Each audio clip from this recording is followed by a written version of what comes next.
tadinya kita sempat sharing-sharing kan artikelnya dari Bro Ryan ini mengenai yang sangat clickbait banget tapi menarik banget gitu ya. Itu ada rambut nenek jadi mesin uang hasilkan ratusan juta gitu. Nah terus nggak lama dari itu akhirnya gue sendiri riset-riset ya, searching-searching di internet mengenai Bro Ryan. Wah ternyata menarik banget loh perjalanan bisnis dari Bro Ryan sendiri gitu, dan gue rasa kayaknya di balik dari artikelnya itu banyak banget perjalanan yang bisa di-share juga ke teman-teman pebisnis yang ada di sini.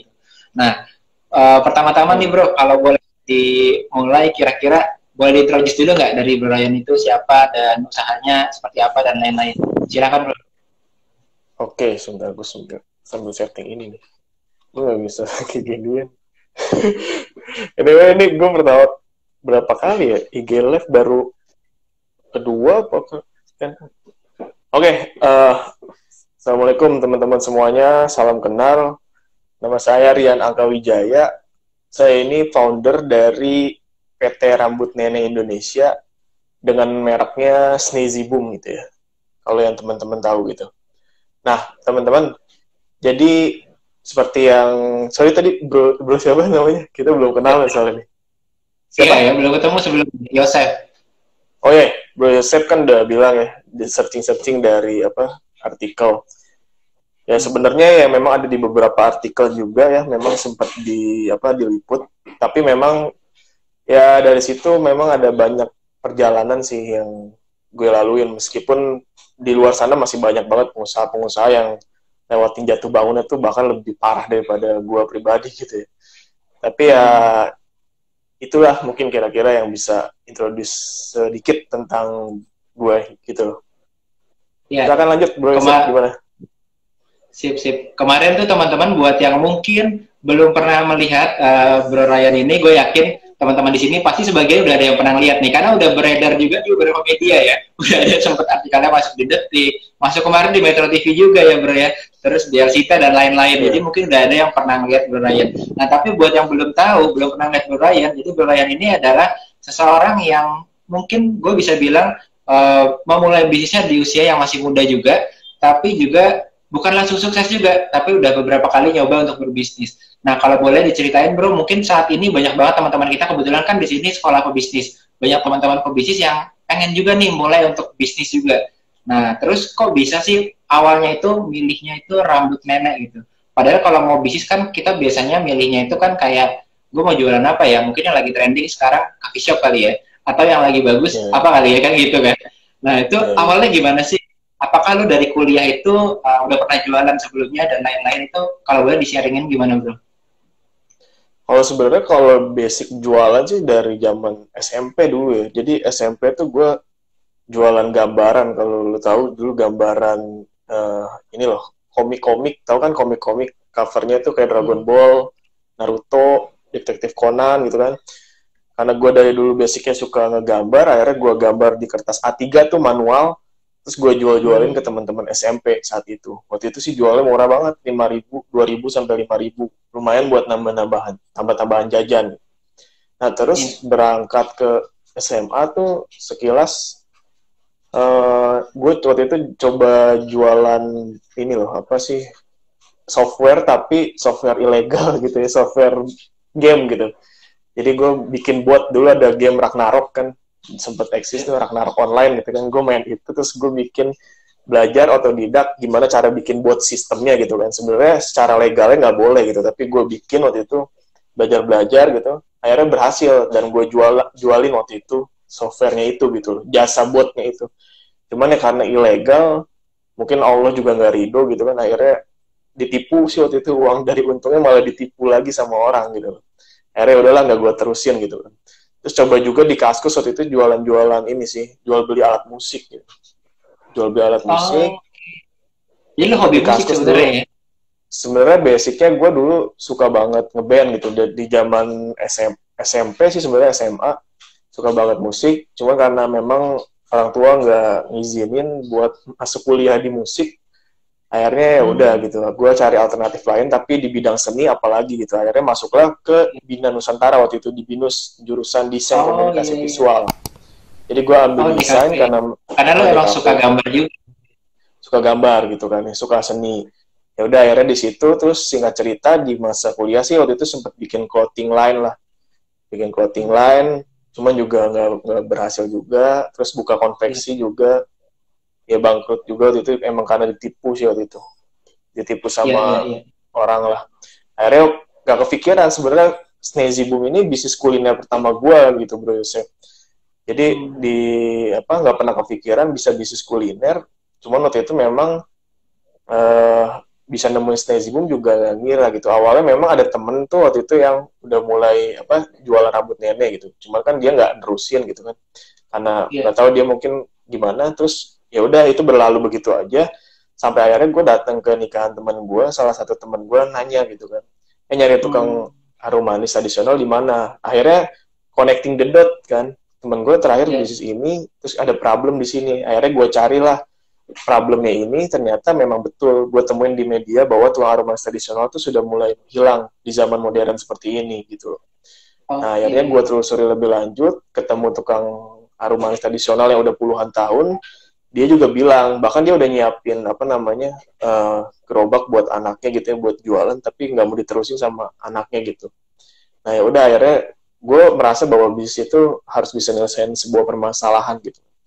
Akhirnya ya udah Hmm. gue jalanin gue coba 11 Januari 2017 waktu itu gue partneran sama salah satu temen gue di kampus bisnis sekolah bisnis Umar Usman namanya di Pejaten Oh, iya, Village. iya. Iya, iya, Jadi iya, gue iya. tuh setelah lulus di BINUS S1, bukan kuliah S2, tapi gue malah waktu itu kuliah Umar Usman tuh sekolah tinggi lah. Sekolah tinggi D1 ya Hmm. berarti ya. Apa D, ya Iya, iya. D1 ya berarti. Ya udah jadi gue ambil ke sana, partneran ketemu sama teman di sana, gue partneran. Cuman ya partneran tuh kayak nyari jodoh sih menurut gue kalau cari partner bisnis ya. Karena Hmm. kadang kita mungkin di fase pertama tuh kita bener-bener semangat gitu kan, effort apa namanya euforia, fase euforia gitu kan. Iya. Bener-bener kayak wah kita mau gini-gini, tapi at the end of the day lu akan nemuin gitu kan bahwa ternyata permasalahan tuh bisa lu dapetin ya dinamikanya akan ada gitu, dinamika problemnya permasalahannya. Dan lu Oke, siap nanti nggak nanti gitu gue sebagai partner? ini kayak unik banget sih cerita lu juga ya. Tapi sebelum ke sana, Iya, ternyata bisnis lu yang di konveksi ini sempat waktu itu kan akhirnya nggak berhasil seperti collapse. yang kita inginkan, kolaps gitu. Terus mulai Iya. lagi di yang Harum Manis ini dengan model yang terbatas ya sebetulnya ya. Iya sih waktu itu emang dari jual mesin juga gitu. Jadi dari jual mesin konveksi gua karena waktu itu kan ganti rugi kan ya ketipu. Jual mesin ya udah dari sisa uang itu lalu 3 juta gua coba mulai bangun Snezi. Cuman di awal juga Snezi Boom nggak gampang gitu loh. Karena Iya, dari iya. 3 juta tuh gua beliin buat bahan baku, buat beli mesin sealer tuh yang sealer yang manual Oh yang iya. net gitu lah. Sisa 900.000 gitu kan. Terus begitu gue coba jualin lagi juga ternyata nggak seperti ekspektasi gue gitu. Jadi ya yang 3 juta itu bener-bener bahan baku gue tuh udah sekarat banget gitu kan. Sisa aset mesin yang sealer itu doang. Itu pun akhirnya gue jual ya sisa 900.000 lagi gitu. Akhirnya coba jalan lagi ternyata setelah mulai positioning ulang, mulai cari apa calon konsumen yang baru, belajar ilmu Iya. ilmu digital marketing gitu kan. Ya alhamdulillah gitu akhirnya menghasilkan ya lumayan lah menghasilkan rezeki juga gitu. Nah, yang gue baca itu kan lu mulainya dengan bahkan 3 jutaan ya, 3 jutaan rupiah ya untuk mulai semuanya itu gitu. Dan Iya, kemarin sempat gue nyimak juga ada sebuah webinar yang barusan lo ngisi di sana ya, isinya kan sampai 5 ribuan orang ya di Kemenpora waktu itu. Nah, itu juga lo sempat sharing kan di sana mengenai cerita lo mulai hmm, dari awal sampai hmm, sekarang gitu. Nah, itu hmm, menurut gue kayaknya banyak banget teman-teman sekarang yang kayak oh gue mau mulai bisnis nih, berarti gue harus pilih antara fashion atau mungkin bisnis lainnya yang mungkin lebih dikenal oleh orang atau market di luar sana gitu. Sedangkan lo setelah dari fashion, kok bisa nemu si rambut nenek ini terus stick to it gitu. Padahal gue yakin gak mudah banget juga kan dalam prosesnya gitu. hmm, Sedangkan banyak dari hmm, kita pilih kalau udah gagal di fashion, mungkin lo ganti ke tas kali ya. Kalau gagal iya. di tas, ganti lagi sepatu kali ya gitu ya. Nah waktu itu di titik apa sih lo yakin kayak wah ini kayaknya gue rambut nenek aja deh gitu. Sebenarnya kalau ditanya gitu gue juga bingung sih. Sebenarnya itu mungkin salah satu udah jadi yang ditakdirkan yang kuasa gitu ya, gue menemukan bisnis ini. Tapi kalau basicnya gue lihat ke diri gue pribadi, waktu itu memang saat gue masih berpikir pengen eksplorasi gitu loh, masih pengen eksplorasi. Dan kalau memang menurut gue nggak terikat sama kayak gue harus bisnis fashion, gue harus bisnis A atau B atau C gitu. Tapi pada waktu itu gue melihat bahwa kalau emang ada problem di sebuah misalnya ada sebuah problem, gue berpikir bisa nggak ya, bisa di-solve nggak jadi sebuah bisnis gitu. Hanya sesederhana itu sih sebetulnya. Dan memang waktu itu kebenarannya ketemu problemnya adalah ya di dunia rambut nenek atau aroma manis tradisional ini. Dan begitu gue ngedalamin problemnya, ternyata kuliner budaya Indonesia ini, kuliner pangan lokal Indonesia ini luas banget gitu. Dan gue searching-searching juga di BPS, di statista.com. Oh ternyata pasarnya secara secara pasar, secara datanya ternyata luas juga gitu ya. Apalagi masyarakat Indonesia itu suka banget nyemil kan orang-orangnya gitu kan. Jadi ya dari situ gue melihat bahwa di sisi lain ada keunikan. Terus gue juga suka, yang terutama adalah gue nggak beban gitu ya ngejalaninnya, gue suka gitu kan, dan juga menghasilkan gitu loh. Karena menarik loh ketika tadi lu kan sempat nanya kan, memilih passion atau enggak potensi gitu kan ya. Misalnya kan kayak gitu, banyak teman-teman yang baru memulai bisnis juga masih terjebak sama pemikiran itu kan. Passion dulu apa lihat peluang gitu kan.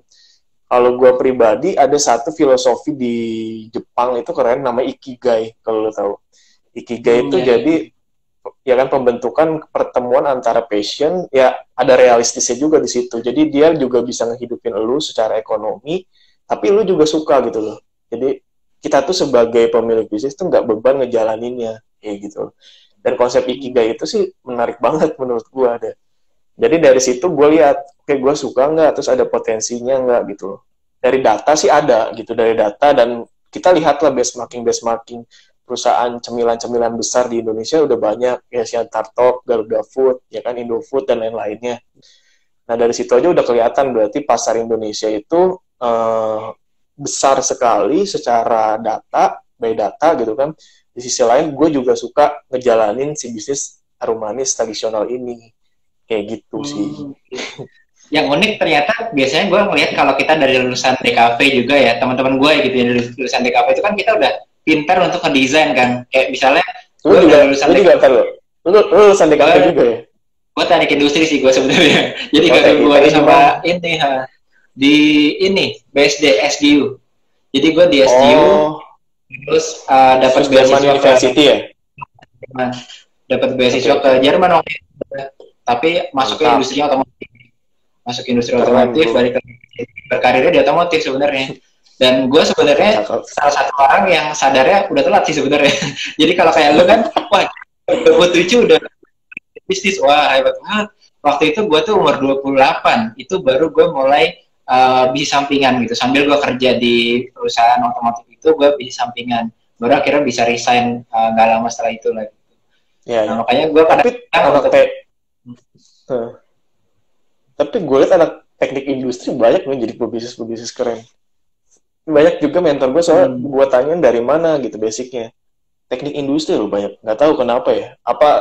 Nggak tahu makanya basicnya apakah selama di kampus lu diharuskan untuk berpikir kritis, sistematis atau seperti apa gitu. Soalnya terus terang gue pribadi masih mempertanyakan tuh banyak ya yang jadi dari jurusan TI, apakah karena memang gue aja yang diketemukan dengan mentor-mentor lulusan TI apa seperti apa. Tapi gue pengen tanya gitu. Iya. Teknik industri ini ada nggak sih yang berkolerasi?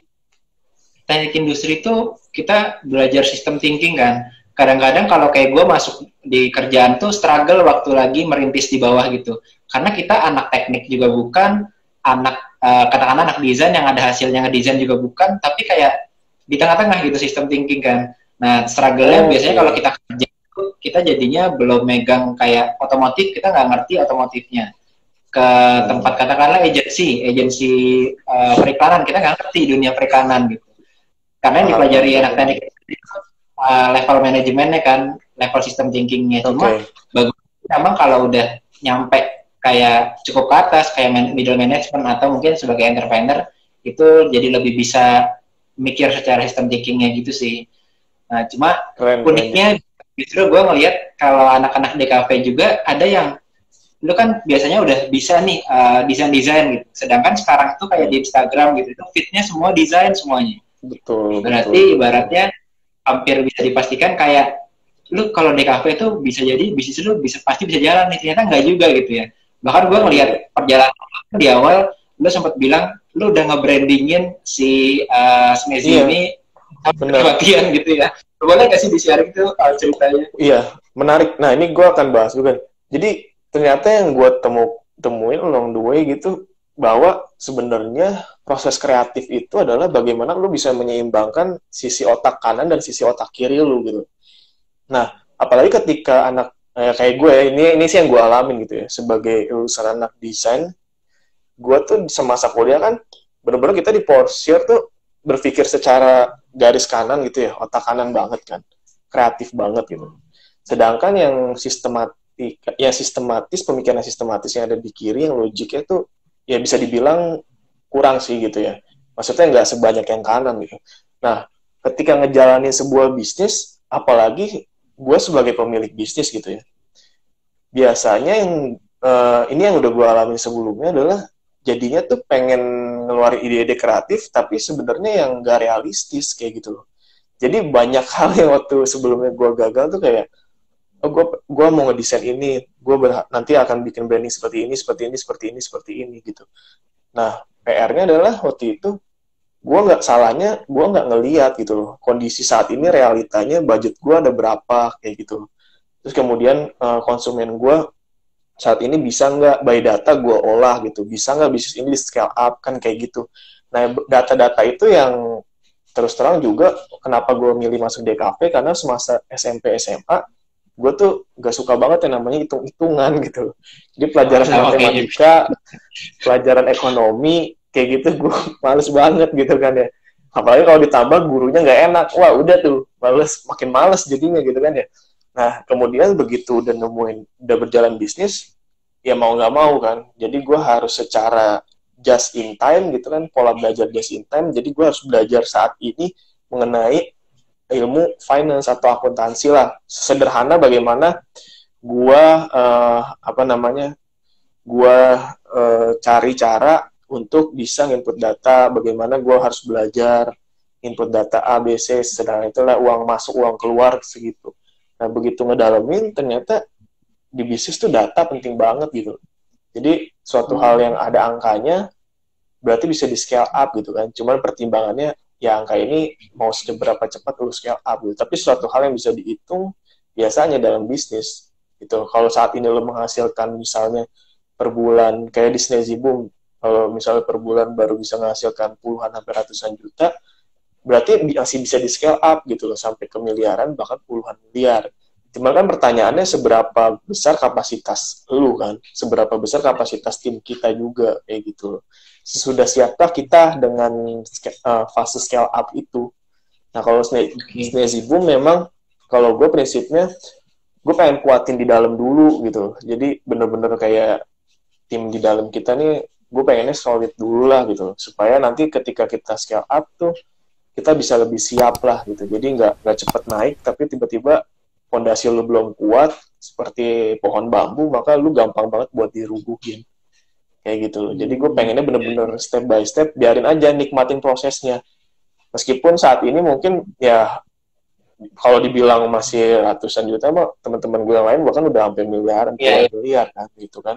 Tapi ya itu dari proses yang dulu itu kan lu sempat waktu itu targetnya ke Gen Z kan, ke anak-anak yang waktu lu baru ngobrol pertama kali gitu sebagai seorang yang ngedesain, terus lu coba ngebuat brandnya lu sendiri waktu di awal tadi, terus coba ngeriset ternyata targetnya Gen Z. Terus gimana sampai lu akhirnya bisa kalau lu menemukan yang tepat, target yang tepat itu prosesnya gimana sih? Kayak di awal tuh lu ngerisetnya gimana, terus terakhir itu ngerisetnya gimana gitu. Mungkin teman-teman di sini juga ada yang anak desain juga yang melakukan riset seperti yang dulu lo lakukan juga gitu. Terus perbedaannya apa sama yang terakhir?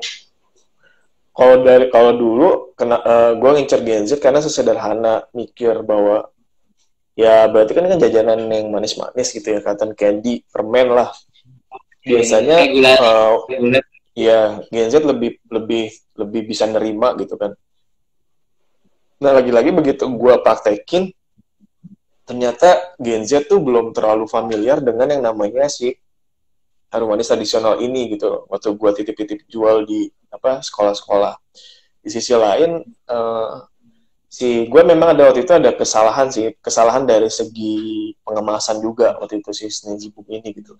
Jadi dia ternyata di dalam pengemasan tuh gue harus berpikir juga gitu. Selain dari segi estetikanya, harus berpikir dari segi fungsionalnya gitu. Apakah kemasan ini bisa melindungi produknya, membuat produknya, apalagi di dalam kuliner kan sangat krusial gitu ya. Bagaimana mempertahankan kualitas dari produknya gitu kan. Terus dari ya expired produk tuh benar-benar salah satunya ditentukan oleh seberapa kuat si kemasannya. Even kita nyiler gitu ya, nyiler tuh kita ada bolong sedikit aja, berarti kan angin bisa masuk kan gitu. Nah, sesederhana itu aja pada akhirnya bisa ngerusak produk lu gitu. Dan mau nggak mau, kepercayaan konsumen pada akhirnya juga ketika dia beli, nemuin produknya seperti itu kan, itu mengurangi kepercayaan konsumen. Sampai pada saat ini pun masih sekarang sih udah lebih jarang sih, tapi kita beberapa kali juga pernah nemuin gitu. Meskipun kemasan kita udah sedemikian proper, masih aja ada kesalahan gitu loh. Ya dari segi pas pengiriman gitu kan, apalagi kan kita nggak tahu gitu kan selepas dari workshop Sneezy Boom, di perjalanan sampai ke konsumen tuh kita nggak tahu gitu kan gimana treatmentnya para ekspedisi ini memperlakukan produk kita kayak gitu. Meskipun kita udah tempelin jangan dibanting lah, ada logo inilah, logo ini, tapi ya namanya orang kan, mungkin mereka juga di jalan kita nggak tahu kan mereka panas-panasan begitu udah sampai gudangnya kesel jadi pengen cepat-cepat pulang ketemu suami istri sama anak gitu kan, akhirnya lempar-lempar aja itu kan barang kita, bisa jadi seperti itu. Ya tapi kan ya setidaknya kita benar-benar harus punya dokumentasi, harus bisa menunjukkan bahwa di kantor kita nih pengemasannya seperti ini gitu. Makanya kalau di Sneezy Boom salah satu memang yang kita tunjukkan juga di highlight itu ada workshop kan, salah satunya di highlight, bagian highlight kalau teman-teman main ke Instagram Sneezy Boom. Nah itu sebenarnya salah satu cara kita mau nunjukin kalau kita tuh benar-benar sedemikian rupa gitu loh, mau menyajikan kelayakan produk untuk semua konsumen kita. Jadi selain halal juga kita uniknya waktu dulu itu sempat yang kayak nggak bisa menemukan tempat packaging yang lu harus di-link sama si pabriknya itu ya, supaya lu bisa dimodalkan tanda petik ya untuk bisa menarik banget sih, karena teman-teman yang ada di sekolah bisnis kayaknya relate banget sama keadaan lu waktu awal-awal di mana nggak banyak modalnya sih, tapi waktu itu lu sempat jual dengan sistem PO bahkan ya. Kalau sekarang sih menurut gue sistem PO untuk yang baru mulai itu sangat membantu banget gitu loh. Karena ya tadi apalagi bermodalkan kalau bicara soal tech tapi gue nggak bisa desain, gue nggak bisa ini. Udah banyak banget nih platform third party kayak Canva, kayak banyak lah kan platform desain yang kita bisa manfaatkan. Itu Canva sih menurut gue keren banget sih. Jadi itu ibaratnya salah satu shortcut buat teman-teman yang belum bisa desain dan belum cukup mungkin nge-hire orang desain apa ngasih fee buat freelancer, bisa pakai Canva. Itu sih udah powerful ya menurut gue, keren dia. Hebat. Dan waktu itu lu sempat PO dan PO-nya itu cuma bermodalkan desain ya bro, kalau nggak salah ya, desain akhirnya sama enggak, gue beli satu sih, gue beli satu. Waktu itu beli ketengan, kemasan ketengan, gue beli 5 atau 10 gitu ya, gue lupa. Jadi modal 30.000 tuh waktu itu kan, lebih. Pokoknya 50.000-an gue beli, karena kan kalau satuan lebih mahal kan, ketengan. Gue cari-cari dulu waktu itu di Tokopedia apa di mana gitu beli kemasan itu, gue beli, gue desain gitu kan, stikernya juga masih ngeprint stiker di digital printing, belum stiker yang pabrikan gitu. Jadi di situ baru gue fotoin gitu kan, modal foto itu tuh baru dijualin. PO dalam seminggu mendapatkan order berapa waktu itu gila sih. Wah, itu kaget sih kalau misalnya gue ada di posisi lu dan mendapatkan dari satu buah foto itu gue post, ternyata dapat order segitu tuh gue merasa wah gila nih kok bisa gini ya gitu. Lu waktu itu merasa apa sih? Dari yang 5 piece aja per minggu susah banget. Seminggu waktu itu gue begitu rebranding langsung ribuan kan, waktu itu langsung laku ribuan. Ya gue juga kaget ya. Terus makanya mau nggak mau gue harus cari support juga gitu. Tapi waktu itu lu masuk ke Instagram itu kan waktu itu sempat masuk ke Instagram udah rebrand dan lain-lain, itu udah pakai kayak sekarang. Kalau sekarang kan tim lu kan udah pakai semua nih digital marketing dan lain-lain, bahkan paid ads dan lain-lain itu udah jalan. Tapi kalau di saat itu udah mulai langsung menggunakan strategi itu atau benar-benar lu posting aja iseng-iseng kayak gitu terus tiba-tiba kok banyak ya gitu. Gue posting sih waktu itu, terus waktu itu kalau nggak salah ya masih belum terlalu yang paid promote gitu, masih yang organik. Nggak tahu masih organik, baru begitu ada masukan. Jadi seminggu tuh nggak langsung sehari 1.000 gitu kan. Seminggu dibagi 7 berarti per hari tuh berapa ratus. Nah, yang mulai jadi begitu organik oke gitu kan. Baru tuh gue mulai belajar yang paid promote itu loh, yang di Facebook itu, Facebook advertising. Jadi begitu masuk itu karena sudah teruji kan secara marketnya bisa diterima. Jadi makanya ketika kita mau scale up, ya udah. Jadi gue nggak takut lagi gitu. Gue scale up, ya udah langsung dapat orderan segitu. Gitu. Oke, wah. Ini penting banget ya berarti ya. Sekarang kan banyak banget bro pebisnis kuliner dadakan saat lagi pandemi kan. Dan banyak banget mereka yang fotonya itu pokoknya ya udah ada foto makanan, dia langsung foto makanannya itu seadanya, mungkin menggunakan handphone dan lain-lain.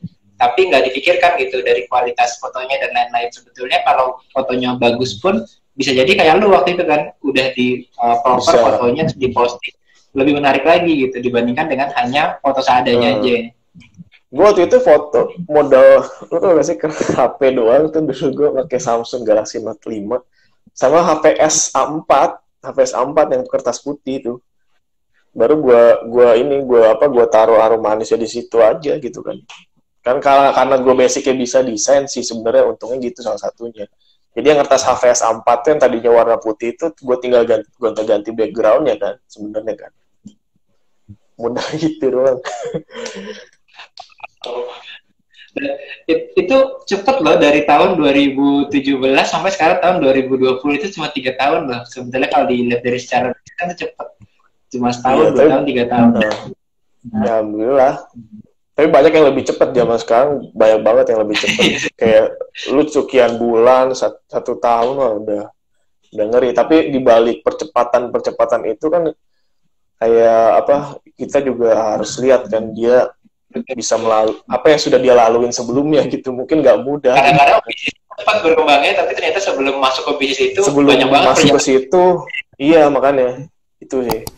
Makanya sekarang gue ngehindarin banget tuh kalau judge people by its cover tuh, kayak dia udah sukses banget nih, cepet banget dia sukses gitu kan, tiba-tiba merasa ambisi, udah berkompetitif. Enggak, sekarang gue lebih pengen berpikir kalau ya lu harus sadar dulu Yan gitu kan, lu lihat dulu dia ngelaluin halnya tuh, hal yang kehidupan dia tuh udah seberapa kerasnya gitu. Lu mungkin nggak tahu kan, lu hanya lihat dia dari suksesnya aja sekarang gitu kan, dia eksis, tapi sebelumnya gitu kan.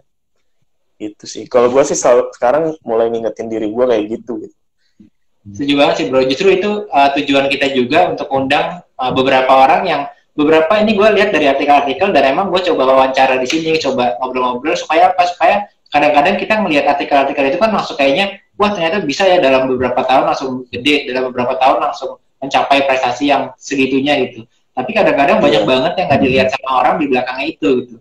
Mungkin salah satunya kayak lo punya bokap lo yang tadinya kan mensupport lo juga ya, terus lama-lama ada 7 kakak beradik lo kan gitu, 7 kakak beradik plus ada saudara-saudara lu lagi ya yang dekat sama lu, dan itu lu mengalami sebuah kehidupan yang gak mudah saat itu gitu. Dan itu yang mungkin gak pernah diangkat sama orang-orang sebetulnya kalau kita hanya baca di artikel yang ada di koran atau ada artikel di media gitu kan. Tapi ternyata lu riset dalam juga ya. Karena gue orang keren gue salut karena jarang ada yang riset sampai sedalam itu gitu, tahu gue 7 bersaudara. Menarik. Itu inspiratif banget sih, karena gue kalau melihat kayak gue cuma melihat kayak gue melihat bokap lo misalnya, kayaknya pantesan si Ryan itu berhasil, mungkin bokapnya dulu terkenal nih kayak gitu kan, pasti disupport deh langsung, tapi nggak juga gitu, banyak banget perjalanan yang Ryan lewatin yang benar-benar gue tahu nggak mudah juga dari yang gue baca juga, dan itu kayaknya membentuk karakter lo benar-benar kuat juga untuk bisa ngedrive bisnis yang seperti ini gitu, menurut gue sih kayak gitu. Boleh nggak bro di-share? Di-share yang bagian mana sih? Yang titik yang bagian ini aja. Dulu kan lu sempat ini kan mengalami bulian waktu di sekolah lo, waktu di SMP ya, waktu di SD. Nah, terus dari itu akhirnya lo membentuk diri lo kan. Nah, itu kayaknya. Ya sebenarnya itu mah udah masa lalu ya. Jadi makanya kalau gue tulis di bio Instagram gue kan ikhtiar dulu, suksesnya bonus gitu kan. Kalau di dalam Islam itu di agama gue kan gitu, sebenarnya konsepnya manusia itu diciptakan di dunia kan seperti itu gitu. Jadi sebenarnya kesuksesan itu dalam artian rezeki gitu yang sudah Allah kasih buat kita gitu kan. Jadi ya PR kita di dunia ikhtiar, jadi turunin harapan, tinggikan action kan gitu kan ya. Jadi ya itu sih prinsipnya. Jadi kalau gue itu yang kalau bicara dulu gitu ya. Ya memang di zaman SMP dulu sempet lah gue mengalami kayak pembulian ya namanya dulu, apalagi masih rame-ramenya ya tahun 98 itu kayaknya terbawa gitu oleh generasi-generasi berikutnya gitu. Tapi nggak tahu, kalau sekarang sih alhamdulillah mungkin lebih, bahasa Indonesia sih gue percaya lebih open-minded lah. Kalau dulu sih gue juga mungkin nggak semua orang ngalamin itu, tapi gue waktu itu mengalami itu, tapi itu menjadi hal yang cukup berarti buat gue gitu. Di masa SMP di mana pembulian gitu kan, terjadi pembulian, gue bener-bener nggak punya, ya temen gue dikit banget bro waktu itu. Kayak bener-bener, apalagi gue jadi minoritas lah ya di sekolah gue saat itu. Tapi ya perjalanan itulah yang pada akhirnya bikin gue jadi merasa sadar bahwa lu tuh nggak bisa balas orang-orang yang ngejatuhin lu dengan emosi gitu loh, dengan kesel. Emosi tuh pasti ada gitu, lu alamin, tapi yang harus lu balas tuh justru dengan karya gitu, dengan karya yang bermanfaat buat yang bisa mereka bener-bener kayak rasain. Makanya dari titik itulah gue seneng banget yang namanya berkarya. Bahkan waktu itu gue setelah lulus kuliah, gue bikin gerakan sosial bro, jadi namanya Superhero Movement. Jadi waktu di kampus gue tuh ada senior gue ya, mungkin kalau teman-teman tahu juga beritanya, namanya Livia ya, yang diperkosa di angkot terus dibuang mayatnya di Cisauk. Nah lu kan orang BSD nih, tahu lah daerah Cisauk biasanya, dibuang di sana kan, di gorong-gorong gitu loh. Itu kan parah banget kan. Nah dari situlah waktu itu sih memang jadi tugas akhir gue waktu itu bikin gerakan ini. Cuman gue merasa sayang banget nih kalau ini cuman gue jadiin tugas doang, nggak ada hasil nyatanya. Nah akhirnya gue kerjasama waktu itu sama Komnas Perempuan gitu ya, sama Kementerian Perhubungan gitu. Akhirnya dijalanin. Kalau lo tahu R19 di Tangerang tuh, yang angkot biru, yang dari Gading Serpong ke Perum, itu gue rebranding dulu tuh. Jadi gue cari, terus gue bikin kompetisi kayak Indonesian Idol. Jadi di voting tapi buat supir angkot kayak gitu. Jadi gue bikin itu selama 1 bulan, nanti si pemenangnya itu dibikinin Superhero Awards di waktu itu kerjasama sama Salsa Food City di Sumarekon. Nah di situ. Nah akhirnya setelah itu selesai, itulah gue menemukan, ya terus terang saat itu gue nggak dapat penghasilan kan, tapi gue sangat passionate gitu loh ngejalanin itu. Ya udah dari situ mulai sadar apa yang bisa ngasilin gue, tapi bisa gue suka gitu kan. Akhirnya berkarya apa? Oh ternyata dalam bisnis gitu. Jadi gue bisa berkarya sesuka gue gitu kan. Tapi kalau berhasil karyanya diterima orang, maka itu akan memberikan feedback ke gue, penghasilan ke gue kayak gitu. Oke. Itu sih salah satu mungkin cikal bakalnya kenapa gue suka bisnis gitu. Dan waktu itu pun lo waktu di SD pun akhirnya lo lomba untuk menghias kelas ya kalau nggak salah ya. SMP. SMP ya. Hias kelas SMP. Akhirnya jadi di respect lah sama teman-teman yang lainnya. Dan itu emang iya sesederhana itu. Makanya dari karya yang sesederhana itu yang kayak bahkan lu mungkin nggak sadar gitu kan, itu ya kayak sesederhana lu ditunjuk gitu kan jadi buat yang ya waktu itu kan dibully nggak punya temen intinya gitu. Terus ada lomba ngehias kelas, terus teman-teman gue berkolerasi sama yang gue suka jualin gambaran itu kan zaman SMP. Jadi teman-teman SMP gue tahu kan gue suka gambar, gue suka hal-hal kreatif, akhirnya gue ditunjuk lah jadi apa yang konseptor kelasnya gitu. Jadi semua angkatan tuh dari kelas 1 sampai kelas 3. Ternyata juara satunya kelas gua waktu itu masih SMP kelas 1. Dari situ mulai di respect pelan-pelan. Itu gimana caranya? Gue kebayang, lu kan sebetulnya walaupun oke gitu, dari sisi keluarga lu juga pernah historinya cukup lumayan bagus lah ya, kayak bokap lu kan anak kopat juga kan. Tapi bisa akhirnya berubah, titik baliknya tuh dari atas terus bisa ke bawah sampai lu coba untuk ibaratnya lu sekolah di tempat yang di negeri kan tadinya kan, dari sekolah swasta ke negeri dan lain-lain. Nah terus dari itu juga lu akhirnya menyadari kan bahwa ya udah gue pengen bisnis nih gitu, gue berbisnis. Padahal di keluarga lu nggak ada yang berbisnis ibaratnya kan, karena gue di sini juga di sekolah pebisnis. Teman-teman yang ada di sini juga kebanyakan bukan datang dari keluarga pebisnis juga. Biasanya lebih struggle juga sih kalau mau mulai bisnis karena nggak memiliki satu mungkin mentor juga, nggak tahu misalnya tante gue bisnis nih, jadi gue tinggal misalnya gue bisa dimentorin sama tante gue sendiri gitu. Tapi ini kan enggak gitu. Nah gue yakin lu juga kan menjadi salah satu orang yang beruntung juga gitu, punya bagian dari keluarga lu yang udah mulai bisnis. Nah itu gimana awalnya lu dalam memulai bisnis itu? Tapi anyway kalau bicara apa bukan pebisnis, sebenarnya kalau gue lihat ya dari bokap gue sih, beliau sih punya mental pebisnis sebenarnya. Karena dari dulu beliau selalu punya law firm dia sendiri gitu kan ya.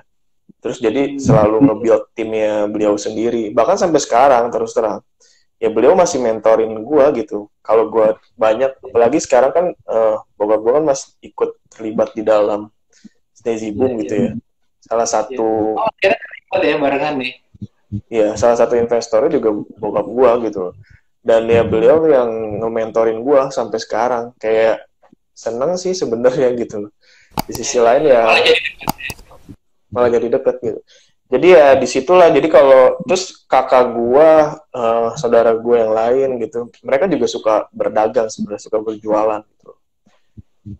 Jadi kalau dibilang bukan dari keluarga, kalau gua sadarin memang mungkin bukan yang bisnis yang gimana gitu ya, tapi mungkin secara value-nya di dalam keluarga gua sudah ditanamkan ada value entrepreneurship gitu. Jadi ya penting ya. Penting banget.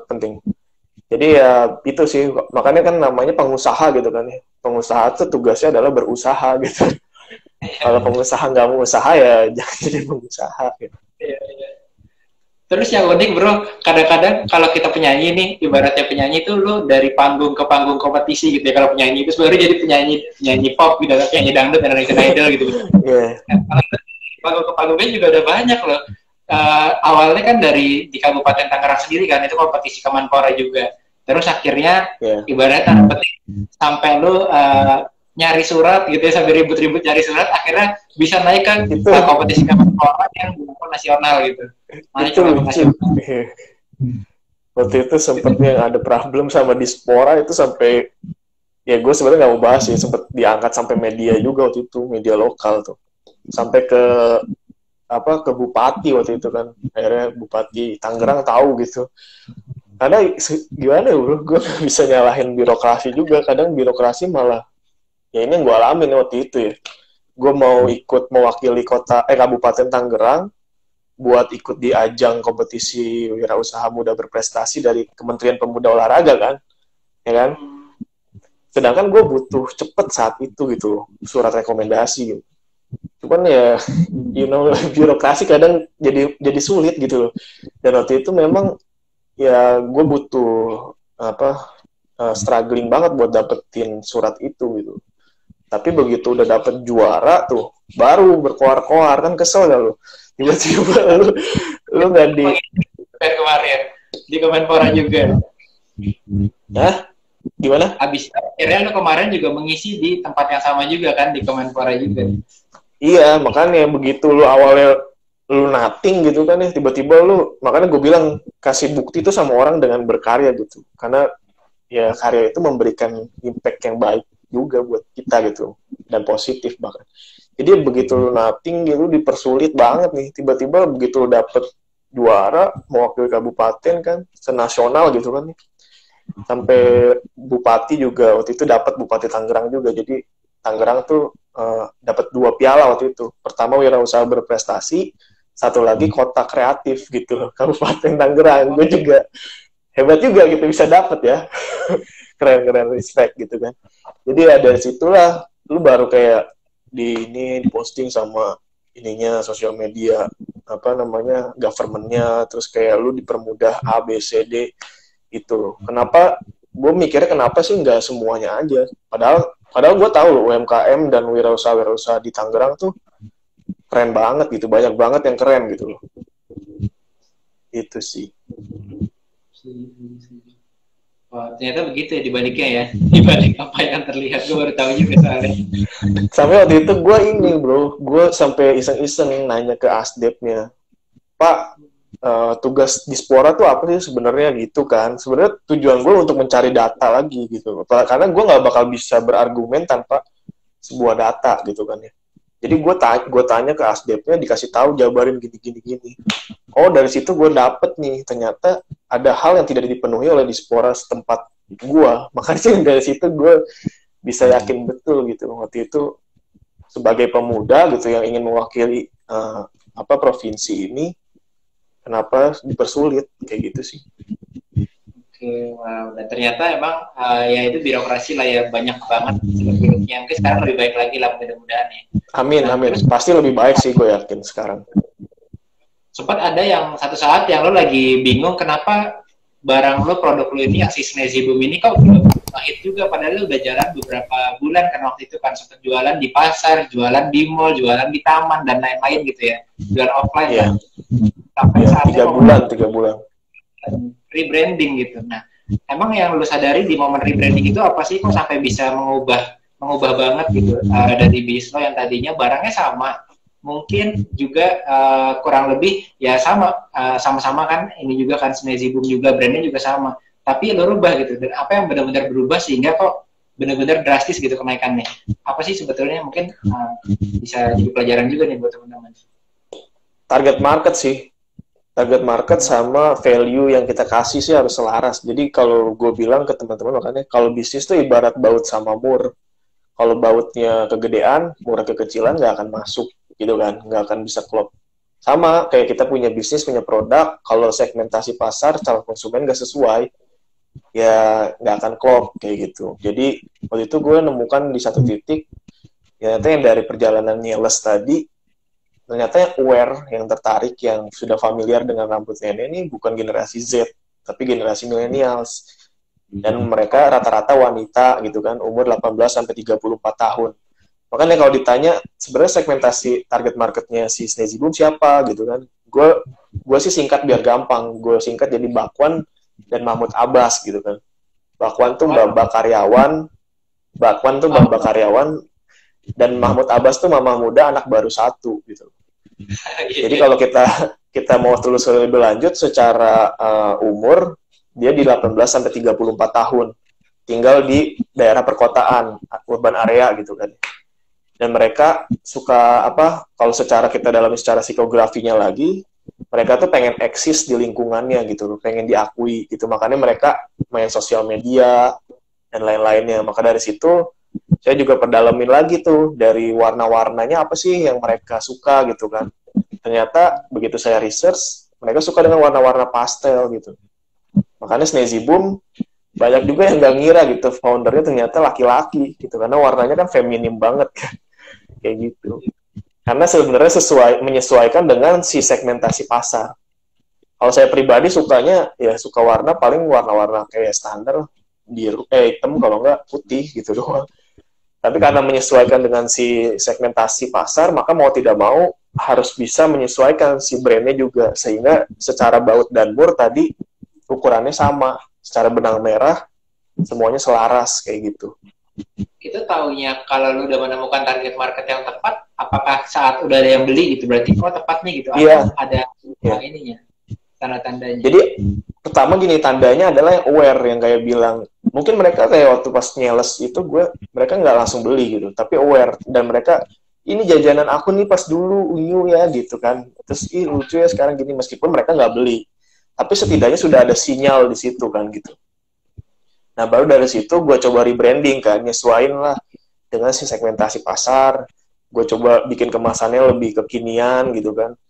Dan ternyata ya alhamdulillah begitu berhasil sesuai, klop bisa works juga gitu. Cuman nggak berhenti sampai di situ kan. Challenge-nya adalah bagaimana mempertahankan inovasi ini. Makanya sampai sekarang tuh benar-benar harus muter otak. Gimana caranya biar Snazzy Boom bisa terus diterima pasar. Terus bagaimana nggak cuman diterjebak di dalam produk harum manis, tapi lebih ke value yang lebih besar gitu. Bagaimana mempertahankan, melestarikan produk pangan lokal budaya Indonesia yang lainnya kayak gitu. Ya, menarik banget sebenarnya. Gue juga melihat kayaknya istilahnya dari beberapa kompetisi itu emang yang namanya storytelling mengenai produk kita tuh dilihat banget oleh berbagai kompetisi itu ya, berbagai juri-juri itu ya. Betul. Karena gue lihat dari tempat ini yang paling menarik itu storytelling yang kuat banget sebenarnya. Dan itu setiap bercerita itu bakal bercerita ke daerah itu, lalu ketemu dengan orang yang udah berapa lama, 17 tahun, 18 tahun gitu kan. Udah punya anaknya, ya udah buatin gerobaknya bahkan buat anaknya. Benar. Tapi anaknya mau yang lain lebih modern dan betul. Sebenarnya PR sebenarnya PR-nya sebagai pemilik brand gitu kan ya, apalagi ini memang basic gue dulu semasa kuliah. Membangun brand itu adalah membangun isu yang terjadi gitu. Jadi mungkin orang awalnya nggak aware kan kalau harum manis tradisional tuh mulai menghilang, tapi begitu Snazzy Boom ada, muncullah problem yang itu yang sebenarnya kita pun munculkan gitu secara tidak sadar gitu kan ya. Tapi memang base-nya adalah secara nyatanya memang saya berangkat dari problem itu kan. Cuman saya munculkan itu sehingga jadi semakin kuat kayak gitu. Nah maka dari itu sih sebenarnya ini ada suara kresek-kresek ya. Saya kresek-kresek ya? Di sini jelas sih sebenarnya. Mungkin ininya kali kondisinya di tempatnya Latifah Atma. Teman-teman yang lain masih kedengeran atau ada kresek-kresekan juga? Tapi memang ada di saya ada suara det gitu sih. Coba kayaknya Bro Yosep deh. Boleh di ini nggak ya? Coba di. Masih ada nggak? Nah. Ada det. Gue coba ini. Halo, cek 1 2. Oke, udah. Nah, ini lebih aman nih. Lebih aman nih. Sip. Gimana tadi, Bro? Jadinya si story itu penting ya buat di-create ya? Iya, penting. Jadi kita membangun isu sih sebenarnya, membangun isu yang ada di dalam bisnis kita apa gitu ya. Mau kita tonjolin apa sih sebetulnya gitu. Makanya ya dari situ, itulah yang salah satu yang bisa bikin sebuah brand jadi kuat gitu kan. Kayak kita lihat aja deh Apple gitu kan, di mana dia pengen menembus status quo kan gitu kan. Dia nggak mau kayak perusahaan-perusahaan komputer lainnya gitu. Bagaimana Steve Jobs menghadirkan think different gitu kan ya. Jadi ya ketika isu itu berhasil diterima oleh orang-orang yang selaras dengan dia, yang bisa menerimanya, maka value brandnya secara tidak langsung akan naik. Kayak gitu.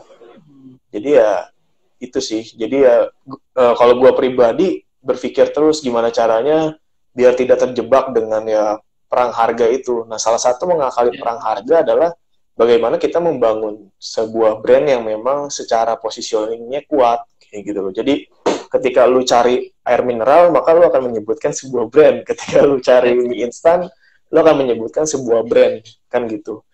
Jadi ya itu sih, jadi ketika lo inget gantinya ngopi gitu kan, kalau kata Pak Bi kan, lo kan inget sebuah brand kayak gitu kan. Itu lo mulai realize-nya kapan? Karena kan dari ini kan perjalanan lo 3 tahun nih. Di awal pasti lo coba nyari target market yang paling cocok nih, karena awalnya kan istilahnya kan yang penting jualan dulu lah, yang penting rodanya berputar dulu, sering-sering dulu dapat income. Betul. Habis itu lo berpikir. Jadi gue berjalannya waktu sih. Jadi nggak kayak, gue harus branding dulu, gue akan mengeluarkan sekian budget. Nah, gue dulu sempet ngalamin itu, bro. Jadi ketika gue bener-bener fokusnya banget ke gimana, sorry? Ya, gue rasa teman-teman juga pasti pengen kayak tadi juga sih, dari awal pengen semuanya dirancang gitu. Iya, bisa. Cuman ya lagi-lagi makanya gue bilang proses kreativitas tuh melihat sisi kanan, otak kanan kita dan otak kiri. Tetap melihat pada realita yang ada, tapi juga kita harus bisa berpikir secara visioner, secara otak kanan gitu kan. Jadi awal-awal dulu tuh sebelum bisnis gue sendiri boom, gue punya bisnis juga clothing line. Bisa lu searching deh, namanya Palu Paku tuh, pakaian lu pas kuliah. Itu masih ada Instagramnya teman-teman, @palupaku gitu kan. Jadi itu project idealis banget tuh, gue bener otak kanan banget, nggak mikirin ada budget sekian. Oh gila, gue gaya-gayaan gitu, sampai beli tempat produksi gitu kan ya. Beli mesin sablon sendiri, sampai titik gue baru sadar kalau gue nggak punya cash lagi. Jadi dan gue sempat lihat di webinar lu kemarin, lu sampai hire orang-orang ya, banyak di belakang lu ada penjahitnya dan lain-lain ya, dan ada stoknya kan. Benar itu udah over sih menurut gue ya. Makanya kalau sekarang kayaknya lebih realistis juga gitu, tapi bukan berarti mimpinya juga dibatasi gitu. Cuman bener-bener step by step gitu. Nah, pada akhirnya gue menyadari itu, dan ketika lu terlalu fokus akan membuang budget untuk branding yang terlalu tinggi juga terkadang bisa menjadi bumerang buat kita gitu loh. Pengen keren-kerenan tapi sumber daya kita terbatas gitu loh. Jadi bagaimana sebenarnya PR-nya kita bisa membalancing ini semua gitu loh. Dengan sumber daya yang ada, branding ini biarlah seiring waktu berjalan naik gitu kan. Dengan sales juga seiring berjalan naik. Makanya kalau ada banyak yang nanya sales dulu atau branding dulu gitu kan ya. Sebenarnya itu nggak ibarat lu nanya telur dulu apa ayam dulu kan. Banyak yang bilang gitu kan. Yang di dunia ini gitu. Kalau menurut gua biarin berjalan aja, berbarengan gitu, beriringan. Jadi ibarat orang pacaran mah dia gandengan gitu di mall. Udah biarin dia gandengan terus gitu. Jangan dipisahin gitu. Tapi benar-benar melalui tangga atau step by step yang benar-benar terukur kayak gitu. Kalau ya saat ini lu branding belum sanggup buat ngiklan di billboard, ya nggak usah. Mungkin lu bisa sederhana, lu kayak cuman minta temen lu buat nge-sharein dong, tolong share nih, ini bisnis gue ini gitu kan. Atau lu sesederhana cetak brosur gitu kan, tapi bagiin ke RT lu, komplek lu setempat, kalau target marketnya ada di komplek lu, sederhana itu gitu. Karena biarlah ini beriringan berjalannya. Dan ketika lu mau bikin ini beriringan, menjadi penting ketika lu udah tahu dulu nih, di awal value-nya apa yang mau lu angkat. Jadi bahasa marketing lu tuh ketika lu berjualan, bukan lagi bicara tentang beli satu gratis satu, terus kan bisa COD, terus bisa apa gitu kan, kalau kata orang-orang kan. Tapi lebih kepada nanti lu bisa bilang kayak jadi tetap ada sales copywriting-nya, tapi juga tetap lu jelasin value-nya. Makanya kalau di iklan Sneezy Boom ini sedikit gue bocorkan gitu. Kayak di iklan Facebook Ads kita bahasanya atau di video-video kita, Sweet Happiness with Sneezy Boom gitu kan, bantu kami untuk melestarikan produk pangan lokal budaya Indonesia sehingga bergabunglah menjadi reseller atau agen area kami gitu loh. Jadi dari value-nya dijelasin, kemudian kita masuk baru ke call to action atau sales copywriting-nya. Gitu. Kalau sekarang menarik ya, udah lebih luas lagi sejak ditarik dari mulai si rambut nenek terus ke value-nya, ke kuliner atau snack yang untuk tadi yang lebih luas lagi. Akhirnya lu juga selain bisa buat produk lain, kayak sekarang kan lu ada yang roti ya, Sneezy Bread itu ya, roti ada ininya ya. Terus bread itu juga terus lu buat juga melebarkan target marketnya ya pada akhirnya ya. Tadinya kan sempat shifting dari Gen Z, terus shifting ke yang lebih Mahmud tadi sama Bakwan tadi ya, Mahmud Abbas sama Bakwan. Dari situ akhirnya lu sekarang melebarkan masuk lagi ke Gen Z lagi ya. Tapi begitu lu masuk ke Gen Z, yang lo lakukan apa? Karena waktu itu kan lu sempat nggak fit nih ke Gen Z, terus lu pindah dulu ke yang memang mereka lebih aware ke produk lu. Terus mau masuk lagi nih ke Gen Z, itu ada berbeda apa yang dilakukan sehingga lu sekarang bisa masuknya tuh lebih fit lagi ke mereka? Ada pasti. Lu butuh social proof, makanya ketika kita baru merintis bisnis, ya PR pentingnya kita temuin dulu yang benar-benar lubangnya yang sesuai dengan produk kita. Sehingga begitu community lu udah terbentuk, ada social proof kan di dalamnya kan. Ya kan? Nah, dari social proof itulah yang pada akhirnya si generasi atau segmen yang lintas dari produk kita tuh kemungkinan bisa jadi segmentasi pasar kita juga. Itu sebenarnya banyak banget yang brand-brand besar udah lakukan. Tapi untuk entry point-nya adalah dia mencari segmentasi yang memang pas dengan si dengan si bisnisnya dia. Kalau guru gue bilang berpikirnya kayak STLR 77 gitu kan. STLR 77 kan? Bener kan ya nama brandnya? Iya benar. Gue takut salah angkanya ya. STLR 77 gitu kan. Dia kan jualannya sebenarnya entry point-nya adalah STLR kan. Tapi dia ketika lu masuk beli di STLR, lu mau nggak mau lu pengen makan juga. Akhirnya lu beli nasi goreng, beli mie goreng dan lain-lain kayak gitu. Oke. Tapi kalau boleh tahu, begitu lo masuk ke Gen Z, tadi lo udah sempat riset yang di target market lo yang sekarang, itu kan sempat gue lihat dengar cerita lo juga di awal lo riset itu, lo beliin semua botol-botol yang packaging yang ada di Transmart itu ya, di Transmart gitu. Lo masuk ke sana, lo ambilin semua botol-botolnya. Itu cara riset kemasan. Cara riset. Terus lo bedah gitu lah. Ternyata orang-orang pakai kemasannya itu yang kayak gimana nih yang paling cocok buat brand lo. Terus udah ketemu nih dari hasil proses itu yang paling cocok sama target market lu tadi sebelum masuk lagi ke Gen Z. Waktu lu masuk ke Gen Z, itu semua lu sesuaikan lagi atau kayak pakai yang sama itu sih gitu, tapi untuk Gen Z gitu. Atau mungkin warnanya lu rubah dan lain-lain. Atau seperti apa prosesnya sih? Enggak sih, sebenarnya enggak gua rubah sih sebenarnya. Cuman waktu itu enggak gua rubah ya. Secara strategi kemasan sih masih sama tetap.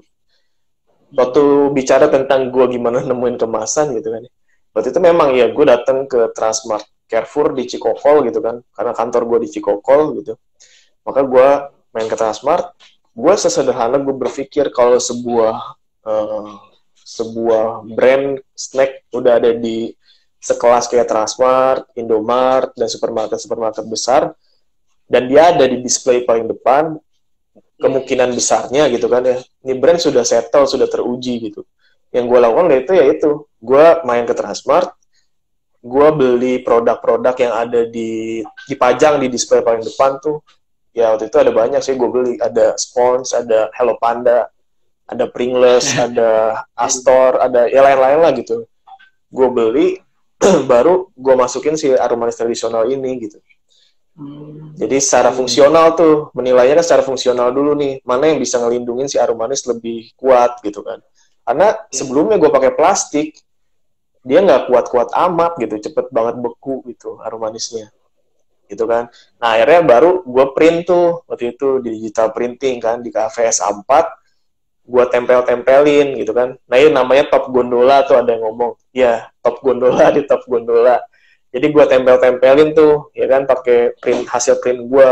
Jadi yang tadinya desainnya Astor gitu kan, punya brand itu, gue tempelin dulu pakai brand gue gitu kan, tapi pakai kemasannya Astor. Pringles gitu kan, gue tempelin dulu pakai kemasannya Pringles gitu kan, baru gue masukin Aromanisnya, gue lihat lah, gue jajarin di depan gue.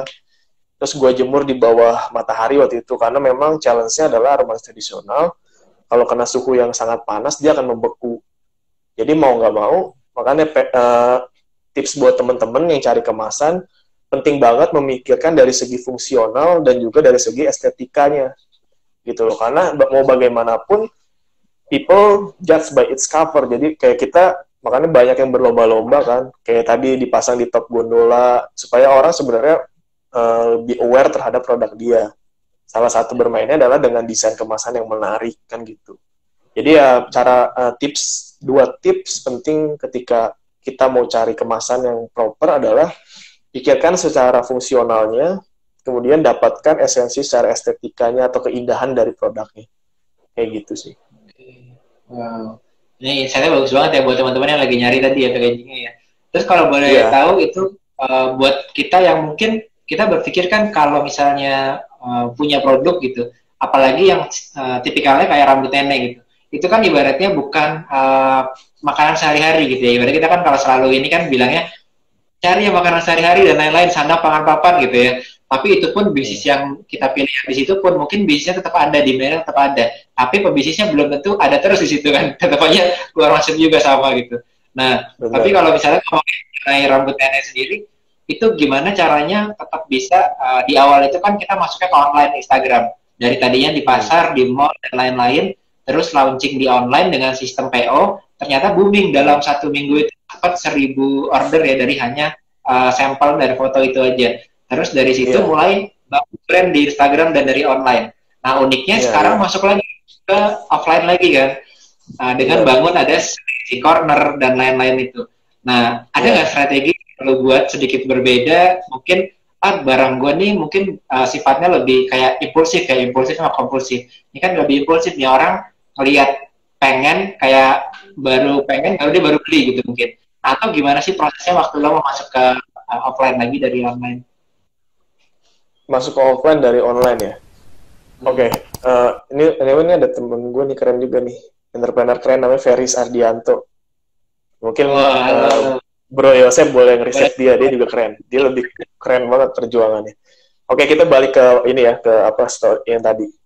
Jadi gimana tadi dari online tiba-tiba ke offline gitu kan.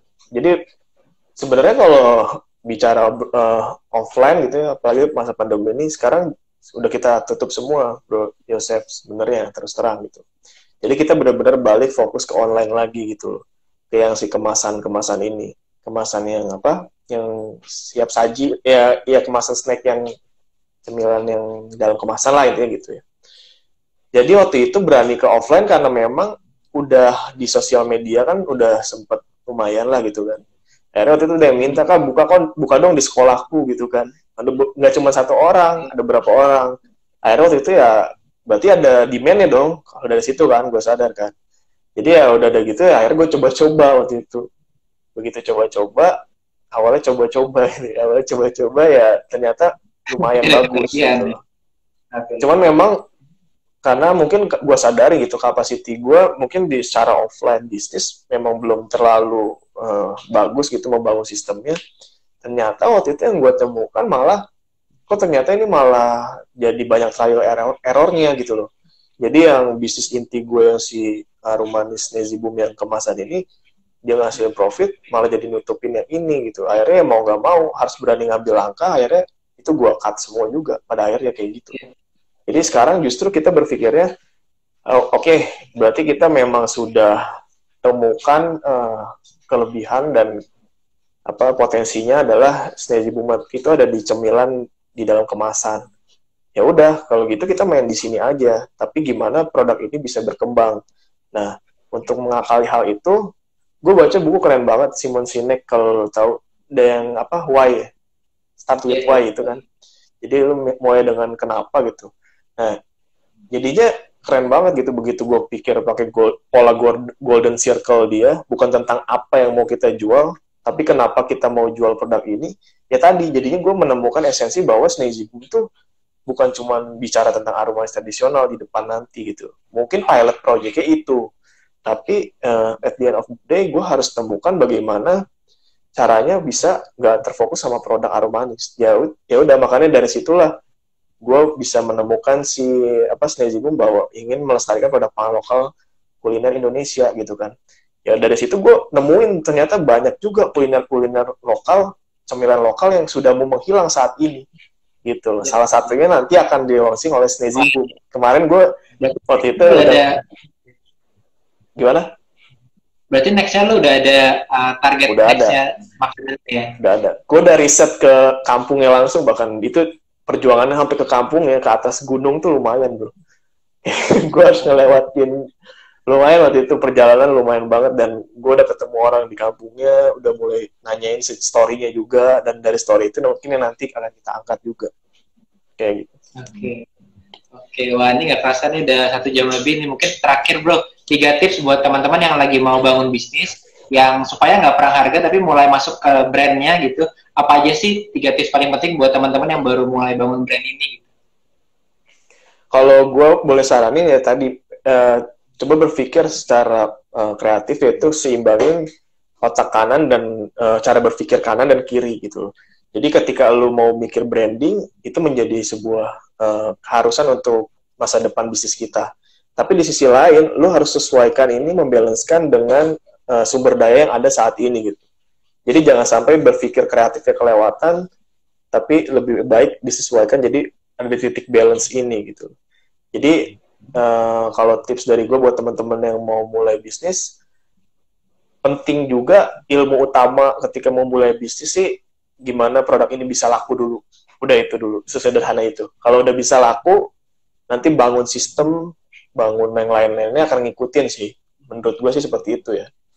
Karena ya gimana pun adalah penting banget gitu.